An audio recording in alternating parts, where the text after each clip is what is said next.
Hey everybody, welcome to Big Balls Fantasy Football, the only show with powerful picks, sexy super fans, and that's really fun.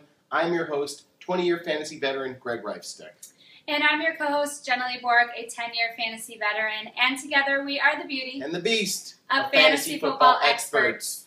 So this week, it's week 9 in the NFL, and the bye week situation really sucks. You have the Falcons, the Bills, the Bears, the Lions, the Packers, and the Titans all on bye. That takes a lot of weapons away from you, doesn't it? Oh, it sure does. Quarterbacks, obviously, Aaron Rodgers, Yeah. and Stafford, who's Yes. a little up and down, but been playing pretty well. Crazy that they put 3 NFC North teams on the same bye week. Yeah. So NFC North-wise, you only have the Vikings playing. Yeah. Thanks a lot. Woohoo! Terry Bridgewater. Thanks a lot. Anyway, but you really need to get out there on those waiver wires probably and look for some people. Unless you have been following our advice and picking up some good players along the way. Are you in any problems on any of your teams? I'm on problems in one of my leagues, but I think I'm going to be able to make it work. So I think the worst thing is I don't want to drop Detroit's defense, and they're on a bye. So it's like, okay, well, what player can I drop? And Martellus Bennett is on a bye, obviously. So I do have a couple players in that one. I'm going to have to figure some things out. But my other 2 leagues, I'm okay. In one of my teams, I had to go hunting for a quarterback, and I'm going to tell you which quarterback that was in my Beast Mode picks this week. And I'm not even going to use him this week. I'm going to talk a little strategy about when it's a bye week like this, a lot of people are either dumping players to make room for people that are actually eligible to play that you can steal up really quick. So, I mean, go out there, look for some of the players that have been doing reasonably well. There are a lot of them out there. So, that's just one strategy I would follow. So, yeah, and that's one thing I don't want to do is dump a good player, out there because I'm lacking. So, I'm actually debating, I don't know, but I'm debating going without a kicker this week in one league. That is a strategy that a lot of people use. It's not great because obviously you're getting no points, and, your kickers can get you quite a few points, but it's really not worth it to drop the people that I have on my bench. I don't feel like. So. Yeah. I mean, going... And I'm 3-5, so I'm 3-5 in a few of my leagues, too, so I know there's a lot of people hurt out there. Zoe's team's not doing pretty well either. No. Bears. There's a reason why she's not wearing a Bears jersey. And, I mean, the Bears, they're just so great. And they're just, wait a minute. Jesus. Oh, God. Who am I doing an impersonation of, Jenilee? That must be Lamarr Houston. I was just so excited and celebrating. I had to jump up and down, and then my leg just gave out on me. I don't know how that happened. Oh, the Bears game was just absolutely one of the worst Bears games I can remember ever watching. Complete embarrassment. 38 points the Patriots had before halftime. The most points our Bears defense has ever allowed in the 90-year history of the Bears organization. They have never allowed that many points in a first half. It was bad on all cylinders. It really has come down to coaching, too, and it's a really big concern. You have Trestman, who was a golden coach last season, and then all of a sudden you finally have him going up against Darth Vader. You finally have him going up against Belichick, who's a master coach. And I was saying, and I was joking with Jenilee, I was like, it was like Darth Vader. And I was waiting for him to say to Marc Trestman, I am your father. Just like the master teaching the student, like, this is how you coach in the NFL, bro. And, I think it's coming on to coaching. The spirit in the locker room obviously is lacking right now. Yeah, and I think a big part of it is adjustments. They are not making adjustments at halftime, and you know what? It's obvious that defenses are trying to take Marshall and Alshon out of the game, and if that's the case, run the ball. Yep. That's part of why Martellus Bennett is getting a lot of catches and targets. But use what you have underneath. If they're going to force you to not use your 2 big receivers, run the ball. make the defense have to stop the run and stop Martellus, and that'll open up Brandon Marshall and Alshon. So I just feel like, they're just not making the adjustments they need to make, and it's a problem. Yeah, let's get down to the stats. Why don't you tell us the bad news first? Yeah, so Cutler had another fumble, which pisses me off because it got picked up by the Patriots and taken for a touchdown. So another problem, obviously, is protecting the ball, and Cutler's not doing that by any means. He's throwing interceptions. He's fumbling. We've talked about before the games he doesn't do that, we end up winning. So he went 227 yards and 3 touchdowns, which most all of that was in garbage time because the game was so far out of hand. I had Cutler on 2 of my teams, and a poor guy down the bar at Tin Horn had him too, and we were looking like shit fantasy-wise at halftime. I was like, I should have put in Andy Dalton for Christ's sake, but yeah, he picked it all up in a second. Yeah, and then Forte went 19 for 114 yards, which was 6 yards per carry. Again, a lot of that in garbage time. But what I did like is I think the Bears' game plan in this one was to run Forte. Yeah. It's just they got behind so quickly, you have to slightly abandon the run to even try to get back into it. So I think they need to stick with that game plan. Martellus Bennett went 6 for 95 yards and a touchdown. I had him in fantasy. That's great. Again, he's having his best year being in the league yet. And Jeffrey was 5 for 59 yards, a touchdown. Brandon Marshall was only 3 for 55. So I think another problem, Alshon did get a touchdown again, garbage time. But is our receivers are not getting as much separation as they need. Not at all. So whether it's crisper routes, being more physical off the line of scrimmage, they need to get a lot more separation because they're just getting beat by these corners, it seems like. Yeah, I totally agree with you. And, of course, the big stat, Lamarr Houston, one overdone celebration and just stupidity. Quit the stupidity, He goes on, a Twitter rant, and then he, shoots himself in the foot, so to speak. It's just dumb. And Matt Slauson is also out on our offensive line. He's out for the season with a torn pectoral muscle. So we got some injuries, and defense, my goodness, terrible. Nobody could stop Gronk. Nope. They manned him up with safeties, corners, linebackers, one-on-one, and they were not being physical with him at the line of scrimmage as well. I kept saying, why aren't you putting your hands on him, within that 5 yards that you're allowed to slow him down off the line? They're letting him off the line clean, and you can't man-to-man him. It's a mismatch. So Gronk went crazy. You can talk about that. Oh, let's just get into it. 9 for 9 receptions, 149 yards, 3 touchdowns. What the fuck? He was at over 100 yards by the half. Yeah. And unfortunately, in fantasy, I was like, it was my only saving grace of watching the game, watching our team get decimated. Like, well, at least I'm getting Gronk points. I'm looking down at the phone. Brady, 30 for 35, 354 yards, 5 touchdowns. And then, of course, I just have to mention, the big news in the league this week. If you didn't get Brady, you got fucking Roethlisberger, for crying out loud. Ton of touchdowns in that game. He, broke the touchdown record for the team, didn't he? Yeah, it was crazy. He went for over 500 yards, I know, and I believe he had 6 touchdowns. 6 touchdowns. So I know he broke the record for the team for most touchdowns and most yards in a game. It was just Luck kept the Colts in it for a while. I mean, Colts put up crazy points too, which Luck has been balling out this season anyway. So. Yeah, we were watching that game in a drunken haze because of our crying in our beer for our game. LaFell also did well, 11 receptions, 124 yards, and a touchdown. I think that was more our defense making him look good. Oh, yeah. I mean, he's not a star, top, crazy wide receiver.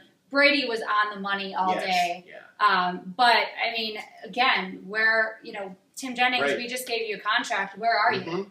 Yeah. You should be playing much better when you're against Brandon LaFell. And he was just, again, he just read his stats. He went off. So. Yeah. Oh, well, enough about the Bears. We have a bye week, so, Yes. Thank goodness. I need it. Zoe needs it, too, for crying out loud. All right, so we're going to get into Week 9. We're going to have our fan segment this week. Smash and I hung out, and we had Lexi on last week, taunting her about the Broncos playing the Chargers, and we hung out at Rocco's Tavern, and we're watching the Chargers game, and that was a good fantasy game too, especially if you had Keenan Allen. Yikes. On my bench. On my bench in 2 leagues. That's what happens in fantasy. You have a guy that is, not streaky and doesn't go on any streaks, then all of a sudden one game he just goes completely insane. Finally got a touchdown, got his first touchdown of the season. Yeah, and a bunch of yards. And in that game, of course, you had Antonio Gates break the Chargers receiving yards record and he now has the most touchdowns ever in their league. So congratulations to Antonio Gates. I kept saying this Smash. He's like he's their Tony Gonzalez. He's like going to play forever. Yeah. He's just going to play forever. Nobody would have thought he was like going to be a fantasy stud this season, and look what's happened. So yeah, well, he's healthy. He's healthier than he has been for a long time. So yep. Look us up on social media. Go to Big Balls Fantasy Football and look up all of our sites are on there. You can find us on Twitter at Big Balls F-Ball. You're watching us on YouTube at youtube.com/BigBallsFootball. Make sure you subscribe to us. We're at 91. 9 more subscriptions, and we're at 100. Yay. Yeah, and of course, facebook.com/BigBallsFantasyFootball. And our hub is BigBallsFantasyFootball.com. Yep. So let's get into it. We're going to have some real men, and we're going to have some beast mode coming up. Stay tuned.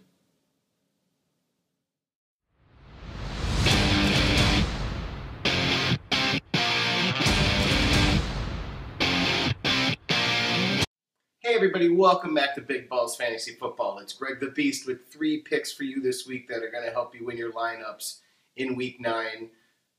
Look at these awesome new glasses I got at Dave & Buster's. Look, football glasses. Isn't this wonderful? This episode of Beast Mode brought to you by Rolling Rock, because it was the cheapest beer at the store, $7.99 for a 12-pack. And Lonnie, my good friend, turned me onto it. It's a good drinking beer. Anyway, let's get on to the picks. My first pick is quarterback Drew Brees. Of course, we know the Saints. He has a matchup with the Panthers this week, and Jenilee and I have been picking on the Panthers a lot this season, because their defense just hasn't been holding the way it has in the last few seasons. I don't know if it's a coaching problem or what. I know they have a lot of injuries over there, so that might be what's doing it as well. Drew Brees completed 27 of 34 passes for 311 yards and 3 touchdowns up against the Packers to beat them 44-23. The reason he hadn't been getting stats like that in a game is Jimmy Graham finally came back, is completely healthy, and he went off. If Jimmy Graham is in the game, then Drew Brees, his stats are going to go way the hell up, because not only is he going to pass to him like crazy, because that's his weapon. That's his go-to guy. You're also going to have Braden Cooks getting looks. You're going to have other receivers getting looks as well, like Colston, because, they're going to be doubling Graham. They're going to be looking for Graham. It's going to take the pressure off of some of the wide receivers. So I think Brees is going to have another awesome game this week against a very leaky defense. He's averaging 318 yards a game. So you'll end up getting your 300-yard bonus for sure this week. I guarantee it. I think he's going to get at least 4 touchdowns this week. Make sure you get Drew Brees in, especially because you don't have a lot of the other quarterbacks that you usually would be able to put in. Unfortunately, you're probably not going to find him on a waiver wire. Maybe you'll get him in a trade. Who knows? My second beast for you this week is running back Ahmad Bradshaw on the Colts, matching up against the Giants, a 2.5 balls pick. And the reason is I'm playing him because of the trend. And the trend is that Trent Richardson, yet again, is not working out for a team. Just like with the Browns, he didn't work out there, and Colts gave a lot for him, and he sure as hell isn't doing anything for them. So Bradshaw's been vulturing touchdowns off of him, 1 each the last 2 weeks. He's on a really good run. What did he get last week? He rushed 6 times for 35 yards only, but he got that touchdown. That's what's going to get you those points. I think he's going to have a much better matchup against the Giants. They have given up the 5th most points to running backs this season. So you have a really, really positive matchup in that area. And, of course, Richardson is going to continue to have injury problems. He has hamstring problems. We all know hammies. They just kill running backs. And so the team and the coaches have really been leaning on Bradshaw. So get him in your lineup this week. My 3rd pick for you is a different kind of pick this week. Because we are on a heavy bye week, a lot of people are letting people go. And as I said in the intro, to go try and pick up some of the players that people are forced to dump because they're on their bye weeks. But then there's the other situation of this hot player has been very streaking hot at quarterback. And it's Kyle Orton, of all people, the quarterback, the backup that's come in behind E.J. Emmanuel over on the Buffalo Bills. And he has just been going crazy the last few weeks. The reason you want to pick him up while the Bills are on their bye week is because you get to play him next week. And you just put him on your bench and you let him sit there. Hopefully you've been doing your placements good and you're able to use him. So next week, you'll be able to get the 30, 40 points out of him that you need. I know there's a lot of people that have been suffering with Kaepernick, who hasn't, been doing super well. I've been suffering with Cam Newton in one of my leagues, and I know he was one of my picks one week, and he did okay. If you want to get somebody in that's reliable and consistent, and Orton has definitely been reliable and consistent. He completed 10 of 17 passes for 238 yards and 4 touchdowns in Sunday's blowout of the Jets when they won 43-23. Sammy Watkins has been a really, really huge target for him. He got a shitload of points last week in that game also. And also, here's what you want to look at. Your matchups, your future matchups. Orton has Kansas City, Miami, and then the Jets again, who he just spanked the crap out of. And the Jets are in disarray right now. They're putting in Michael Vick at quarterback. I smell desperation, don't you? So he has 9 touchdowns over the last 4 games, and he's averaging 280 yards a game. I don't see any reason why you should not pick him up, stash him, and use him next week. So those are my picks. Let's go on to Real Men. Stay tuned. I need a real man. Have you seen him? Welcome back to Big Balls Fantasy Football and Week 9 of my Real Men segment. We're already in Week 9, and I've been struggling a little bit in fantasy, but that's because in all my leagues, I basically have the most points scored against me. My team has been going off pretty well, and normally I'd be beating everyone else in the league, but I'm playing the person that is losing their mind. So I can't believe it. It's happening in all 3 of my leagues, but hey, sometimes it goes like that. I have picks for you this week that should be absolute for sure things, and I'm going to get right into my first one because he's been really helping me out this season, getting me a ton of points, and that is T.Y.HILTON of the Colts. He is a 1-ball pick. Now, every week except for week 1, he's had at least double-digit fantasy points, but the last 3 weeks, he has lost his mind, and if you're playing against him, I'm sorry for it. In week 6, he went for 223 yards and a touchdown. Week 7, he had 107 yards, didn't get in the end zone, but crossed that 100-yard mark. And last week in week 8, he went for 155 yards and a touchdown. He has been absolutely fantastic this season to have. They are playing the Giants on Monday Night Football, and the Giants are only 25th versus the pass, so they're not doing so great versus the pass. They're allowing 262 passing yards per game. I think T.Y. is going to go over 100 and get in the end zone this week. He's Luck's favorite target. He has 78 targets on the season, which is more than any other Colts wide receiver, tight end, running back, you name it. He has the most targets, so Luck is always looking for him. Get him in your lineup. He shouldn't be on your bench ever, but he should go for over 100 and get in the end zone this week. Let's move it on. My second pick is Arian Foster, running back of the Houston Texans. He's a 1-ball pick as well because this year he is finally healthy. He is a guy that I almost never want to draft because I'm so scared he's going to miss half the season. But if you took a risk, a little bit of a risk, and drafted him, you are so happy that you did this season. Every game except for one, he has gone over 100 yards, and I'm pretty sure the only other running back that's done that is DeMarco Murray. They are giving him 20 or more touches a game, so he's on the field a lot. He has 7 rushing touchdowns and 2 receiving touchdowns. Speaking of those receiving touchdowns, they use him in the passing game. He's got 36 targets so far on the season. So he's running the ball, he's catching the ball, he's doing it all for you.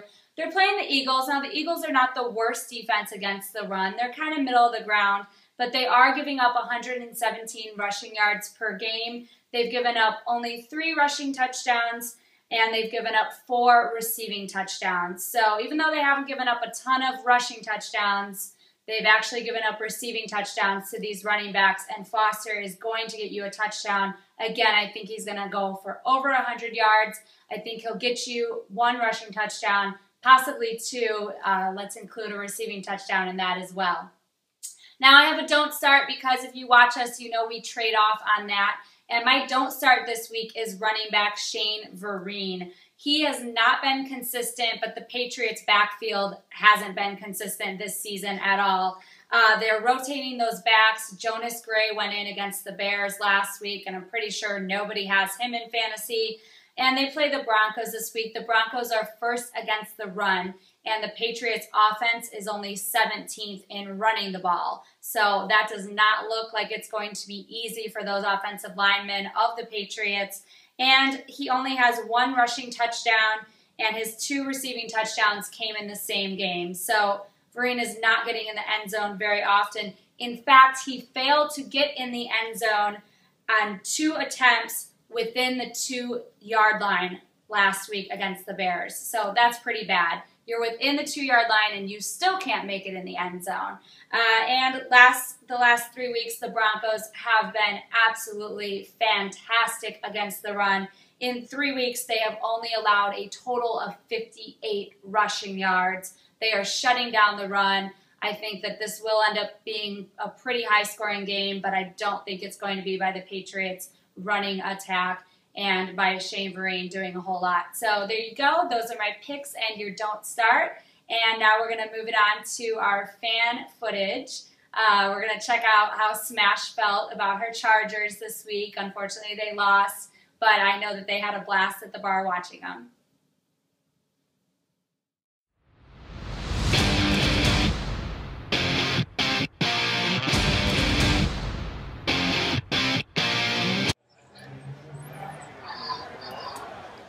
Hey everybody, Big Balls Fantasy Football here. It's Thursday Night Football, the big face-off. We have the Broncos, we have the Chargers. That means we have Smash. How's it going, Smash? I'm feeling a little nervous. I'm not going to lie. Not going to lie. This, by far, it is the best Thursday Night Football game that we've had all year. Yeah. I mean, they've kind of really sucked, to be honest. But this matchup from last year was the Chargers-Broncos in Denver on Thursday night. The AFC game. AFC game, and the Chargers pulled out a W over the Broncos last year. We're going to see if we can do it again tonight. I just want to give a shout out to Crazy Lexi in Denver right now at the game. Lexi, go Bolts! Just to let you know, I know you're there, but I know we're going to represent today. I think that the Broncos, unfortunately, might pull this one off. But I'm looking at a close game, maybe somewhere around like 28-27. What do you think? As much as I want to say that the Chargers are going to upset the Broncos, by far the Broncos, I have to say, are the best team in NFL right now. Not just the AFC, but the NFC as well. Shocked. You're saying this. I am saying this out of love because I do love Peyton Manning. I think he's an amazing player, and I think that he's come over so much. And I was really happy to see him come from the Colts, and no one gave him any time of day. And break the touchdown record last year. He's riding off a high. But I will say that my Chargers are coming off a loss from the Kansas City Chiefs, which makes us very, very, very hungry. And so I don't expect it to be a blowout. I do expect it to be a closer game. I think that everyone is going to bring their A game. I do think the Broncos will probably pull out the W. Yeah. But I'm going to, hope for the best. Hope for the best in this. I'm going to guess a 28, 35, 36 score. All right. Gotcha. Maybe a touchdown. Yeah. Lose by a touchdown. Mm-hmm. So, of course, you have Ronnie Hillman, you have Peyton Manning going, you have Orange Julius, you have all of the Broncos players on her side. On the Bolt side, you, of course, have Phillip Rivers going. Still no Ryan Matthews yet. Still no Matthews back, but Brandon Oliver is out there. We'll see if we get Royal into the red zone at all. Yep. Regardless, for me, fantasy-wise, in our league, I am 4th right now, and I am playing Demaryius Thomas and Sanders tonight. I also put Royal back into my flex spot. So if the Broncos, totally dominate the Chargers tonight, at least hopefully I'll still win fantasy football. As we always say, sometimes you have fantasy, sometimes you have reality. Of course, you always want to take reality. You always want reality over fantasy. But if I can't have both, I'll take fantasy tonight. That's right. All right. Maybe we will see. It's game time. It's game time. We'll see you at the half. All right. Go Bolts.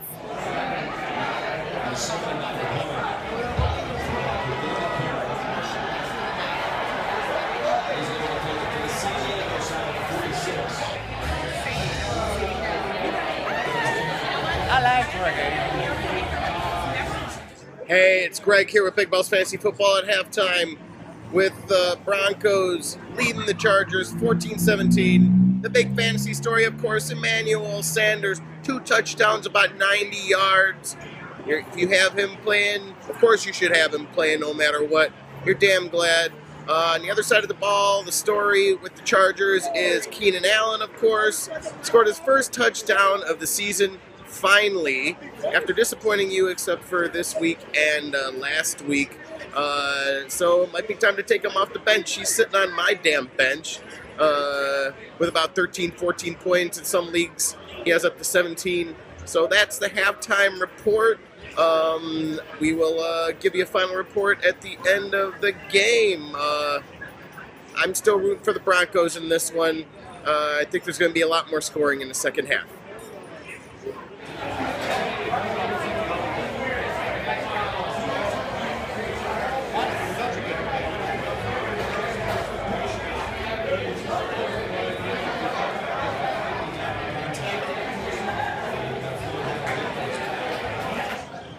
Hey guys, this is Smash. Okay, so the game just wrapped up.